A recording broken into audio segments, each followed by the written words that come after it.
Hey, this is Lew again. Thanks to all the subscribers that have been piling on. You know, you can get this, just touch this little button down here. Oh, what's this? It's an octopus. It's not real. Anyway, you can hit this subscribe button, and then this little thing will go boom, and you can just hit subscribe and it's done. Thanks for doing that, all of you all. Now, let's see. I wanted to ask you if you realize something.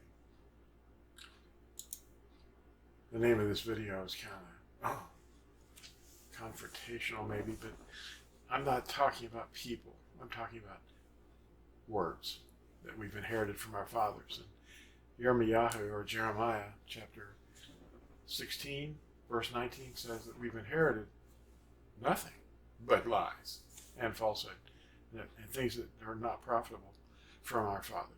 The Gentiles will be coming from the nation saying that. But, the name J-E-S-U-S is a false name. It's not real. It was invented. Well, words were made up, by people, but the name J-E-S-U-S is not even 500 years old. It's not based on a true name. It's actually based on a fake name that was already a substitution called a Christogram, which we talked about in one of the videos recently. And the IESV that's found in the Latin Vulgate, which we inherited, was adopted and changed a little bit. And in the 17th century, the name J-E-S-U-S, which was really written I-E-S-U-S for the first time in the 17th century. These are not meant to attack people, but to expose the truth, expose the lies and reveal the truth. The name, is the name of our Mashiach, is it Greek or Latin? Or is it English? Or is it Hebrew? Well, let's find out. From what ancient manuscript can anyone prove the fake name J-E-S-U-S is real? It's not to embarrass teachers, and I'm even saying this. It's to make the point that it's impossible to prove something that's false based on a lack of evidence. You can't prove that something's true when you don't have any evidence for it. But you can't say it's a lie either. All you can say is, I don't know where that came from. It just comes flying out of there. We don't have any real evidence for it. So why do we see it in the scriptures of most translations of Yahuwah's word?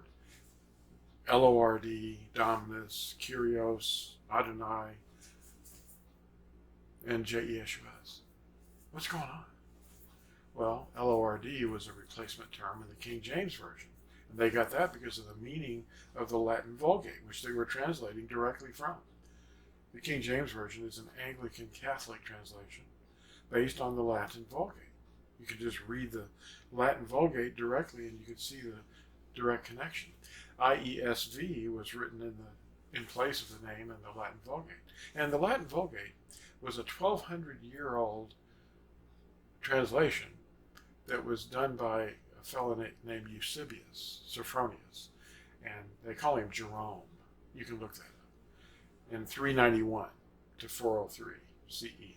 So, anyway, to assume the Sanhedrin was out to kill people because they were saying a Greek word, that's madness. There's no way. Why would they do that? They were attacking Yahusha and his Nazarene because they were saying a name they had forbidden. It was a Hebrew word, and it was the name of the Creator, which Yahusha was coming in the name of. Yahuwah. It's 4 vowels. What is a vowel? A vowel is something that doesn't involve the teeth, the lips, or the tongue on the roof of the mouth, or the lips themselves, or the guttural sounds that we make when we go g. Doesn't involve any of those. Those are all consonants.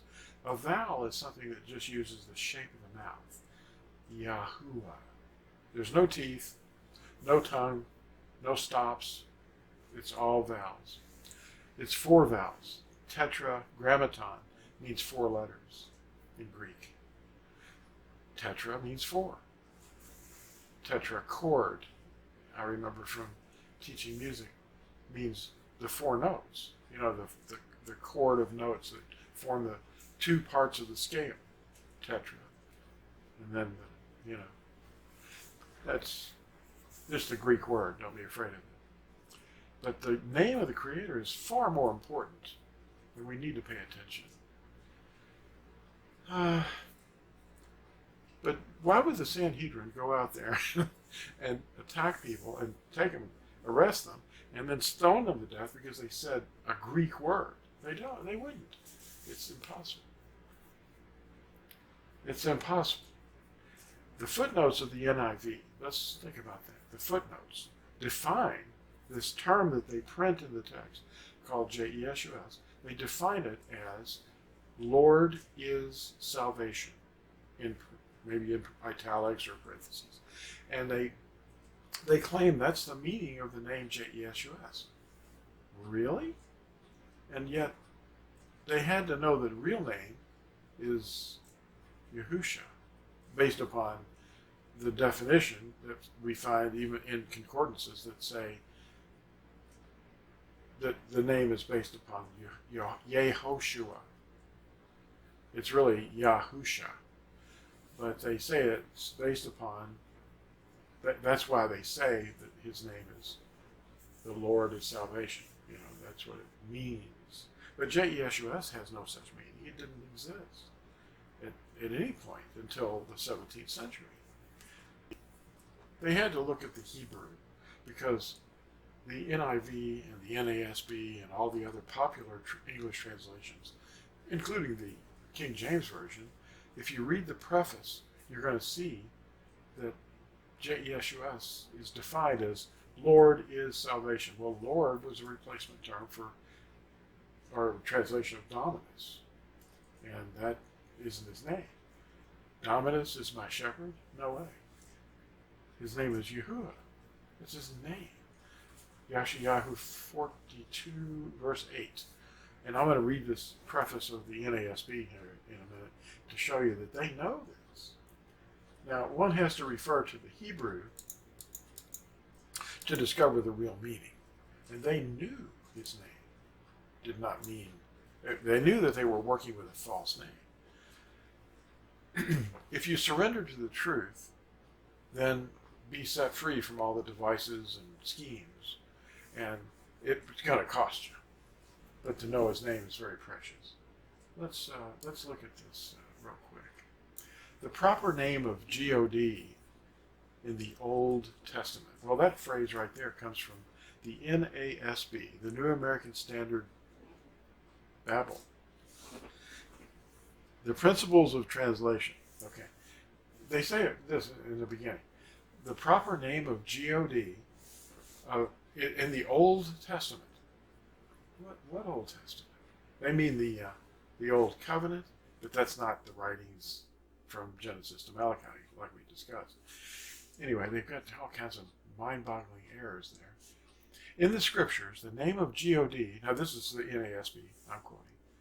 In the Scriptures, the name of God is most significant, and understandably so. It is inconceivable to think of spiritual matters without a proper designation for the supreme deity. Thus, the most common name for deity, it's not a name, they use the wrong word there, it should be the proper, the term for deity is Elohim. They use the E, E-L-O-I-M, the Electric Light Orchestra. No, it's not E-L-O, it's A-L-A, it's Elohim. The normal word for master is L-O-R-D. In English, yeah. The normal word for master is Lord, a rendering of Adonai. There is yet another name. Well, they're using the word name pretty freely there, which is particularly assigned to God as his special or proper name. That is, the four letters Y-H-W-H. Of course, there's no W. It's a double U. It's really just a U. YHUH is what they should have printed. And they give the reference of Exodus 3, verse 14, and Yashayahu, they call him Isaiah, 42, verse 8. I am Yahuwah. That is my name. That's what that verse says. This name has not been pronounced by the Jews because of a reverence for the great and sacredness of the divine name. Therefore, it was consistently pronounced and translated Lord. Therefore, what? What about his real name? They just quoted the verse where it came from. Therefore, it was consistently pronounced and translated Lord. The only exception to this translation of YHWH is when it occurs in immediate proximity to the word Lord. That is, Adonai. In that case, it is regularly translated God in order to avoid confusion. Oh, we're trying to avoid confusion. I see. Our teachers are leading us into confusion. Well, let's look at the NIV preface. All right.